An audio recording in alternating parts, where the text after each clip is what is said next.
Hey guys, Paul here from TFL Car, your favorite X-Stig, I hope.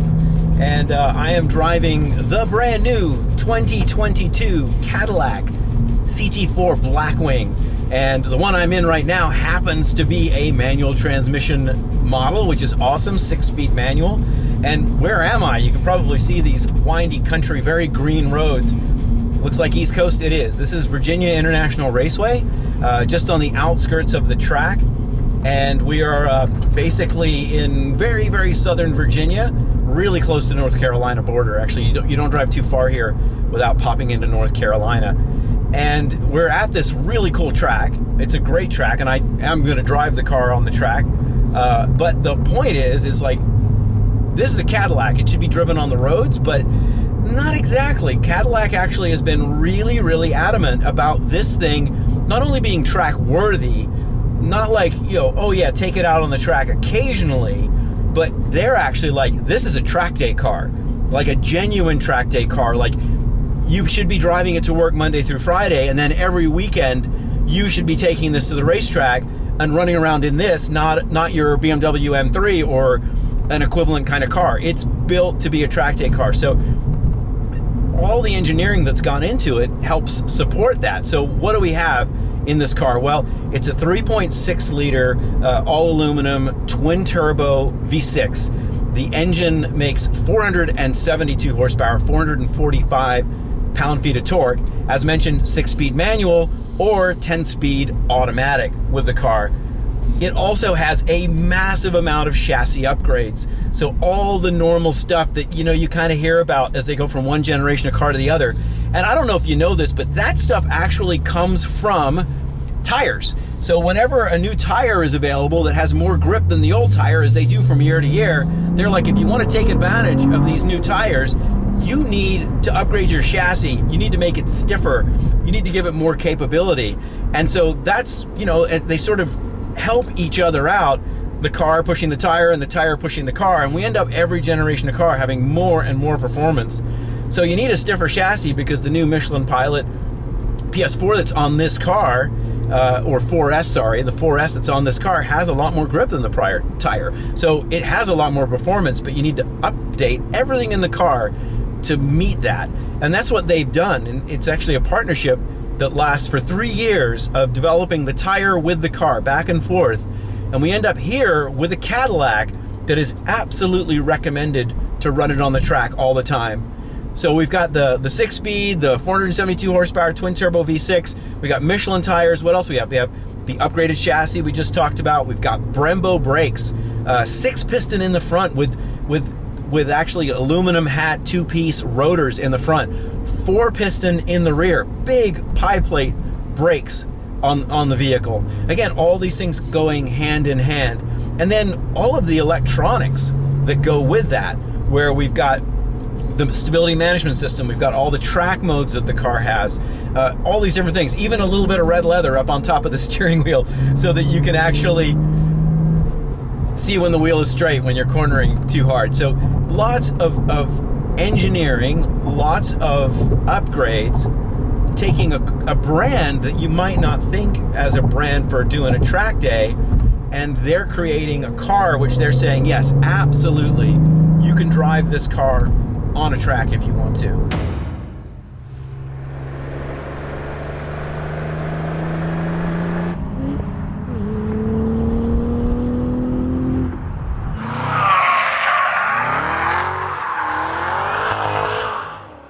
All right, so let's give it a try. VIR South course. Oh yeah.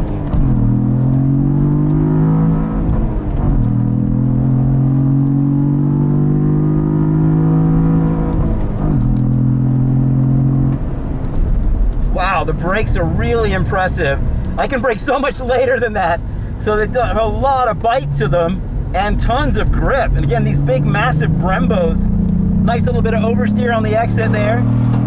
Coming into a really cool little section here where I can brake super hard because it's uphill. Nice little slide there. And And the engine's got enough torque that I'm spinning the rear tires on exit.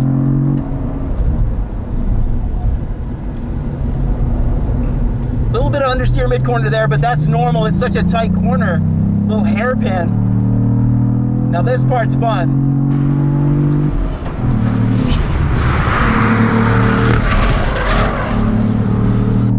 Nice bit of oversteer there at about 95 miles an hour.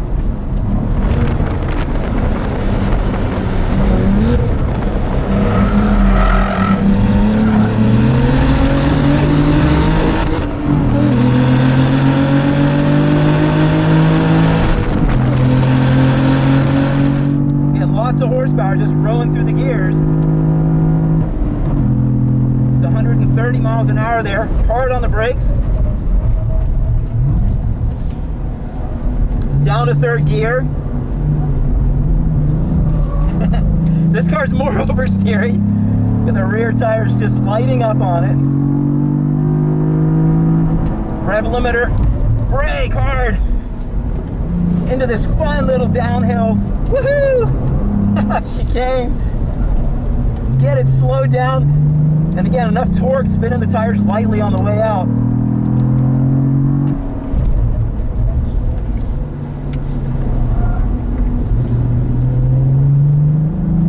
There comes that engine.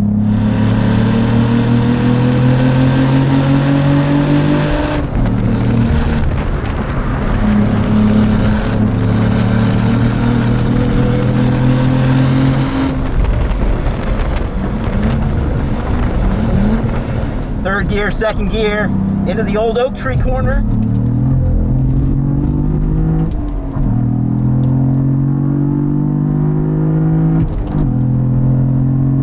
It's nice to have a good manual transmission.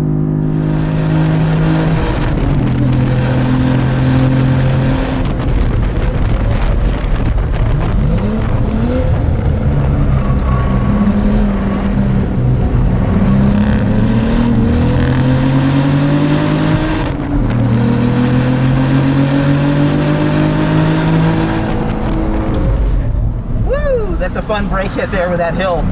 Feels like a G1/2 of brake spike, but it's really cool.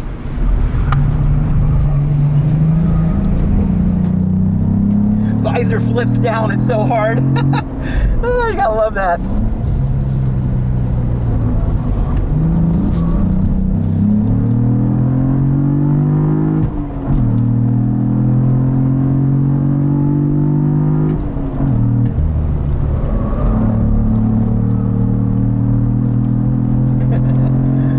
Nothing like a good 100-mile-an-hour slide.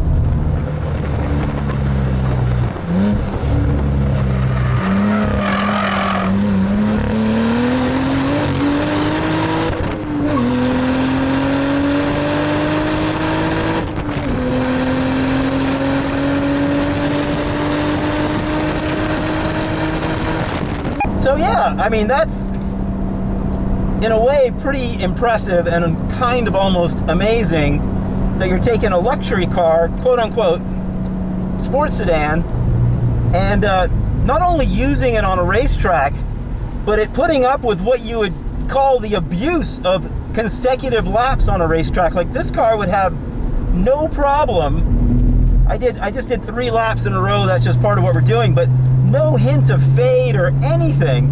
So easily a 20-30 minute session, just burning through tanks of gas. No problem at all for this car. And that brake pedal, it's solid and reliable, and well-calibrated ABS, well-calibrated traction stability control. I've got those turned all the way off, down. There's still a little bit of it if I get the car too sideways, so it's not off 100%. But in this track 2 mode, it's letting me slide the car around quite a bit, so it's reasonable. And yeah, just go out and have fun. It's fast. And of course, then you've got the magneto-rheological shocks that you can put in touring mode for the ride home, and have a car that's super comfortable and easy to drive as a daily driver, not having any penalty to pay in a harsh ride or anything like that while you're driving it, and then go take it on the track and the thing's a beast. So technology is cool when it's done well, and this car seems to be well enough engineered in all the areas that it doesn't have a weak point, and therefore it works really well together. And that takes it to kind of a next level where, yeah, you can compare a Cadillac to a BMW M car. So the 2022 Cadillac CT4 Blackwing starts at $59,000. Then as you option it up, all sorts of different things available, from 2 different full carbon fiber aerodynamic packages, for example, interior packages, technology packages. You can run this thing all the way up over $80,000. So we're getting into some real money with this car. But quite honestly, when you look at the technology and you look at what's offered in those packages, like it's all real carbon fiber, for example, you can make a pretty good case for that money. It's justifiable. And then the sort of the icing on the cake is that these things are faster around a racetrack than any of their contemporaries, anything they're competing against. So the Audi S models, the BMW M design cars, this is a faster car. The AMG 43s, this thing's quicker.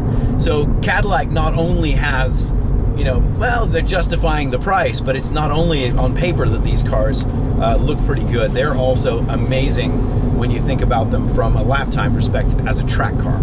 So as far as road ride goes, putting it in touring mode, as all the different drive modes that you have, it makes a big difference in how the car feels. And all of a sudden you do have that Cadillac ride. You've got that smooth ride. So you can go all the way up there to race 2. So there's a lot of different drive modes on this car. And you have ones either from full-on racetrack all the way down to plush Cadillac, as you'd expect it to be. Still, fairly firm. It's a sports sedan, but very comfortable at the same time. And the cabin's nice and stiff, and it's nice and quiet. Everything seems very well screwed together. And so you can hear it. There's just not a lot of ambient noise other than, you get some engine noise, things like that when you get on the gas. And again, this lovely 6-speed manual. It's just a treat to roll through the gears on this thing. So a lot of fun, and makes it, kind of that next level where cars these days usually aren't this fun. So it's nice that Cadillac is here, going, hey, we like track driving, we like manual transmissions, and we're all about the car enthusiast, and this car really does that pretty well. If you're curious what that 472 horsepower gets you as far as a 0 to 60 time, the 0 to 60 time is 3.8 seconds for the 10-speed automatic and 4.1 seconds for the 6-speed manual that I'm driving right now. I'll give up a couple tenths of a second to get that fantastic manual shifter. It's really, really a treat to drive, but you do what you need to do. But I'm just happy this car comes with a manual.